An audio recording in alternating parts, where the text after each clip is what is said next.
ठीक है, तो ये है आपकी क्वीन प्रॉपर्टी।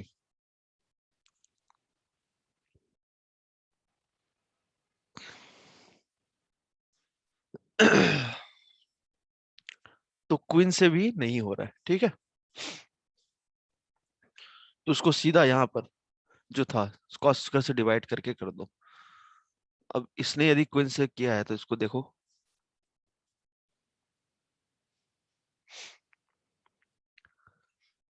हाँ वही किया है उसने, है ना।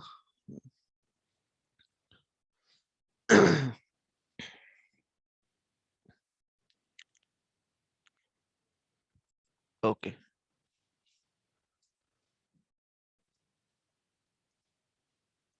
हाँ भाई ये वाला 15 जो है ये एज अ प्रॉब्लम भी है और ये याद भी रखना है आपको।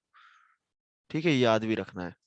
क्या याद रखना है कि 0 से π/2 ln, वो लॉग नहीं है, मतलब बेस ई है उसका, ln sin x, ये किसका इंटीग्रेशन होता है -π/2 ln 2।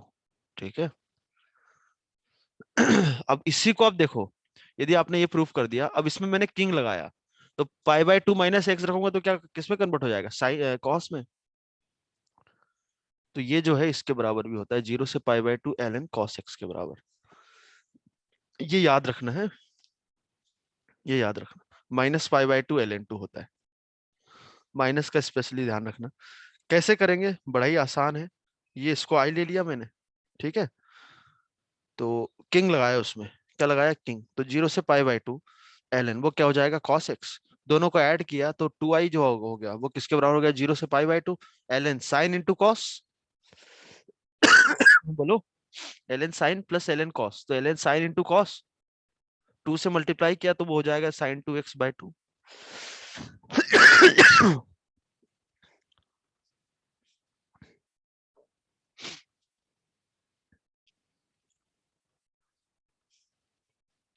ठीक है, प्रॉपर्टी log a/b। यार लाइट चली गई, फैन ऑफ हो गया, 1 मिनट रुकना है। आगे इसको प्रूफ करो।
हाँ भाई।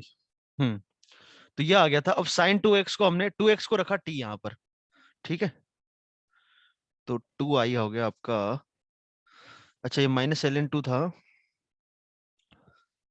लिमिट्स अलग अलग कर दी, 0 से π/2, तो ये तो आपका सीधा हो गया π/2 ln 2, है ना।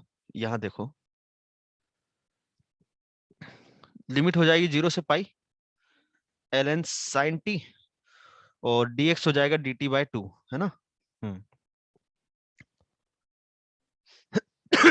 अब मैं यहाँ पर अच्छा समझते तो जा रहे हो ना भाई, डिस्टरबेंस काफी हो रहा है, क्यों। Yes okay. तो ये आ गया, ठीक है। अब हाफ, अब यहाँ पर मैं t की जगह π - t रखूं, तो इस पे कोई फर्क पड़ रहा है कि नहीं पड़ रहा है, तो इसको मैं क्वीन से डायरेक्ट लिख सकता हूँ 2 टाइम्स 0 से, लिमिट जो अपर लिमिट था उसका आधा हो जाएगा ln sin t -π/2 ln 2, और this is nothing but i। Cancel हो गया, तो 2i माइनस आई हो गया i, which is equals to minus pi by two ln two. ठीक। अब इतना तुम एग्जाम में यदि आ गया तो डायरेक्ट मतलब इतना डिराइव तो कर ही सकते हो, बट याद रहेगा ना तो सही रहता है, minus pi by two ln two. ठीक है, आ गया समझ में? आगे बढ़ते हैं।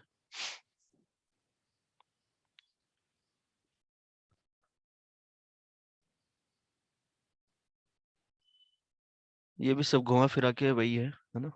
Okay, next. जैसे ये क्वेश्चन है, और उसमें ध्यान रखना लिमिट जो ली थी हमने 0 से पाई बाई टू ली थी, है ना? लिमिट और कुछ हो गई तो गड़बड़ हो जाएगा। यहाँ जो भी था, लिमिट जो है 0 से पाई बाई टू है,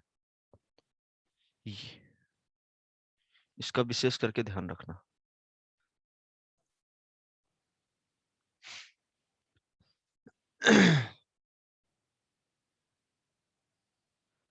अब जैसे ये क्वेश्चन है, क्या है कि 0 से पाई by to, 2 times of ln sin x, वो जहां भी log लिखा है वो ln ही है, ठीक है, dx, और माइनस 0 से पाई by two ln sin 2x, ठीक है, dx। तो ये इंटीग्रेशन तो हम सीधा जानते हैं क्या होता है, अभी देखा minus pi by two ln two, minus यहाँ पर 2x की जगह हमने t रखा तो ये हो जाएगा 0 से पाई, और अभी यदि आपको ध्यान हो तो हमने इसको अभी कन्वर्ट किया ही था dt बाई टू। अब पाई माइनस एक्स रखो तो फर्क नहीं पड़ रहा है, तो लिमिट हाफ करूंगा तो ये हो जाएगा 2 minus pi by two ln two.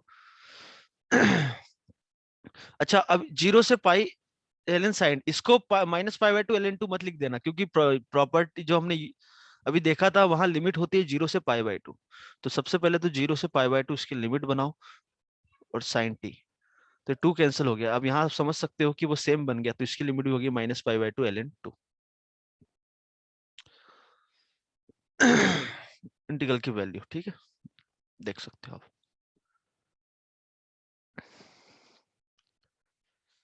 ठीक है भाई, नेक्स्ट है ये चारों क्वेश्चन, स्क्रीनशॉट लो और इनको करना है।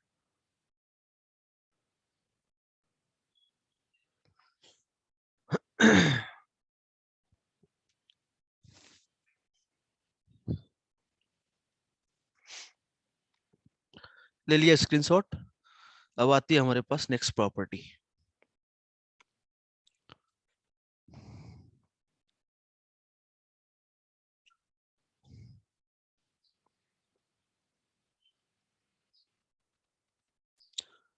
ये सारी की सारी प्रॉपर्टी एक साथ देखेंगे हम, मतलब है तो मेन एक ही, बाकी सब घुमा फिरा के ही है।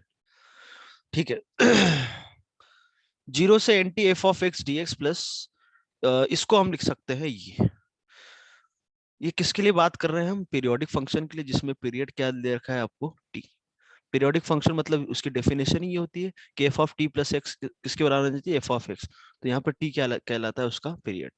मैंने ये बिल्कुल नहीं बोला कि फंडामेंटल पीरियड होगा, वो क्या बोला गया है, पीरियड है। ठीक है, ऐसा कैसे? बहुत ही समझना इसको आसान है। जैसे मैं बोलूँ साइन एक्स को इंटीग्रेट करना है आपको, तो साइन एक्स ये होता है आपका, होता है, मान लो इसको मैंने 0 से, साइन एक्स का पीरियड क्या होता है, 2 पाई। इंटीग्रेशन तो 0 आगे वो अलग बात है, पहले समझो इसको। या फिर ऐसे करो, साइन मॉड एक्स ले लो तो समझ में, नहीं तो बोलेगा सर वो तो 0 हो रहा है 0 से 2 पाई में। साइन मॉड एक्स की हम बात करें, साइन मॉड एक्स का ग्राफ कुछ ऐसा होगा, ठीक है, पाई 2 पाई 3 पाई, है ना? 0 से पाई में का इंटीग्रेट करूं मैं, फिर 0 से 2 पाई करूंगा तो क्या हो जाएगा, ये वाला एरिया, ये वाला एरिया। 0 से 3 पाई करूंगा तो ये एरिया, माइनस पाई से 2 पाई करूंगा तो कौन सा एरिया, ये वाला एरिया, ये वाला एरिया, ये वाला एरिया। तो साइन एक्स का ग्राफ है, तो ये जो पार्ट है और ये जो पार्ट है, ये जितने ही बनेंगे इन सब का एरिया सेम आएगा, आएगा ना भाई? अरे बोलो। तो जित मान लो इसका पीरियड टी है ना, यहाँ पर इसका पीरियड कितना है, पाई है। तो मैं माइनस पाई से 2 पाई लू तो कितनी बार उसकी साइकिल रिपीट हो रही है, साइकिल समझ रहे हो, मतलब वो सेम कहानी कितनी बार रिपीट होगी। माइनस पाई से 2 पाई लिया, तो ये जो एरिया है ये है, ये तीनों सेम ही है। मतलब जो है माइनस पाई से 0 एक साइकिल हो गई, फिर 0 से पाई, फिर 0 से 2 पाई, तो ऐसे 3 साइकिल रिपीट हो रही है। तो मैं इस सब माथापच्ची को छोड़ के 0 से पाई सीधा इंटीग्रेट उसको 3 टाइम्स कर दूं, तो मेरा रिक्वायर्ड एरिया आ जाएगा। तो ऐसा ही इसमें है, यदि पीरियड टी है तो ये कितनी साइकिल्स लिखी हुई है, एन साइकिल्स। तो एक साइकिल का मैंने एरिया निकाला, उसको मैंने एन से मल्टीप्लाई कर दिया, तो यही हमारा रिक्वायर्ड एरिया आ गया, अलजेब्राइक एरिया। क्या समझ में आया ये वाला पॉइंट, बोलो भाई। अरे आ गया। Yes sir. ओके। तो 0 से एन टी कुछ F of X D x, और यदि इसका पीरियड टी है तो हम एक साइकिल का एरिया निकालेंगे और उसको एन से मल्टीप्लाई कर देंगे, तो यही आपका रिक्वायर्ड आ गया। ठीक है। अब अब नेक्स्ट ये जो है इसको भी हम समझ लेते हैं। हम साइन मॉड एक्स से समझते हैं सब कुछ, 0 पाई 2 पाई, है ना। 0 से पाई, पाई से 2 पाई का एरिया सेम होगा। अब एक्स से एक्स प्लस टी, मतलब इसका पीरियड कितना है, पाई है। तो समझना, मैं यहां पर मैंने एक्स लिया और पीरियड कितना है, पाई, पाई प्लस एक्स लिया, तो यहां से यहां तक का एरिया चाहिए। मतलब ये वाला, ये डिस्टेंस कितनी होगी, एक्स ही होगी, क्योंकि जितना ये लिया है, ये एक्स, ये एक्स और एक्स सेम है। तो एक्स से पाई प्लस एक्स की यदि हम बात करें, तो समझना ध्यान से कि कौन सा एरिया आ गया आपका, ये वाला एरिया हो गया और ये वाला एरिया हो गया। क्या ये एरिया और ये एरिया इक्वल होगा क्या, बोलो, ये एरिया और ये एरिया इक्वल होगा क्या, क्योंकि पूरी सिमेट्री है। तो यहां से यहां तक आप जा रहे हो, यहाँ भी एक्स डिस्टेंस चल रहे हो, यहाँ भी एक्स चल रहे हो, तो एरिया जितना मिसिंग है उतना यहाँ पर आपका मिल जाएगा। तो ये क्या पूरा एक साइकिल का ही एरिया हुआ क्या। तो दिस इज नथिंग बट 0 से टी, और ऑब्वियसली इंडिपेंडेंट ऑफ एक्स है। बोलो,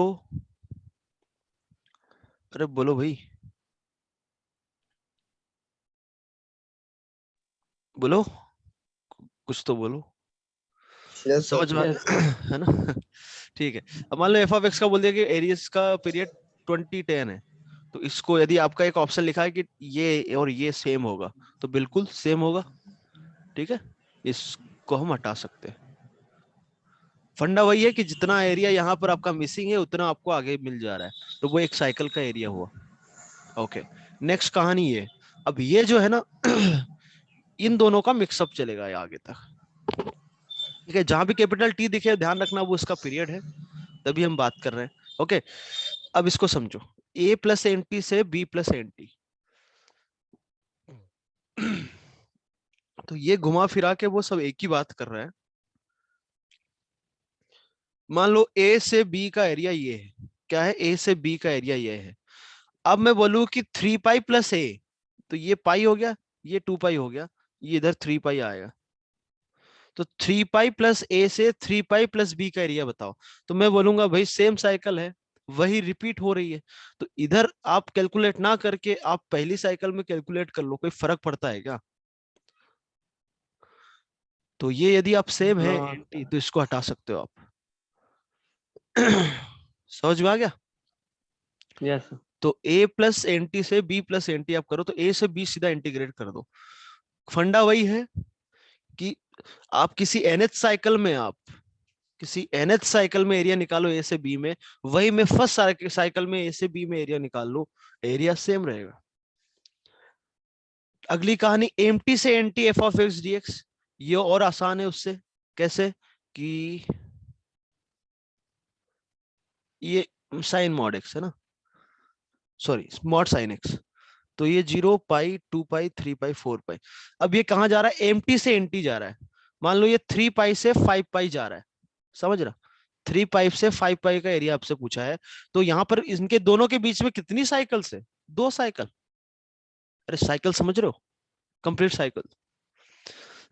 3 पाई से 5 पाई के बीच में कितनी साइकिल है, 2 साइकिल। तो एन, तो एम टी से एन टी जाऊं मैं, तो नंबर ऑफ साइकिल्स कितनी होगी, एम्प्टी से एंटी में, मतलब साइकिल का मतलब है कि वो सेम कहानी कितनी बार रिपीट करेगी, n माइनस m टाइम्स। तो एक साइकिल का एरिया इनटू टोटल साइकिल्स। आगे बात समझ में? ये भी वही है कि 0 से एंटी में कितनी साइकिल्स है, n साइकिल, तो जो हमने यहाँ किया था वही ये भी है कि नंबर ऑफ साइकिल्स कितनी हो गई अब, n ना हो के n माइनस m हो गई, क्या दिक्कत है? और भी नहीं समझ में आ रहा है तो इसको आप ऐसे ब्रेक कर लो, 0 से एंटी कर लो और एंटी से, सॉरी 0 से एम्प्टी कर लो, एम्प्टी से हमें एंटी निकालना, तो एम्प्टी से 0 कर लो और 0 से एंटी कर लो। यहाँ माइनस यूज करके आप लिमिट चेंज कर लो, तो ये हो जाएगा माइनस, इसको हटा दो तो m टाइम्स एक साइकिल का एरिया, ये n टाइम्स एक साइकिल, तो n माइनस m। समझ में आया? Yes, sir. ठीक है, क्या ज्यादा हो गया क्या आज के लिए? No. है ना, आवाज ही नहीं निकल रही। नाश्ता वास्ता किया नहीं, सुबह से कुछ खाया कि नहीं? क्यों भाई? Yes. चलो, मॉड cos x 0 से 4 पाई है ना, तो इसका हमने ग्राफ बनाया, cos 4x का ग्राफ यदि हम देखें तो ऐसा बनेगा। देखो ये ग्राफ ऐसा तो नहीं होता है उसका, पर बन गया, क्या कर सकते हैं, पाई बाय 2, ये पाई, 2 पाई, 3 पाई और इधर 4 पाई।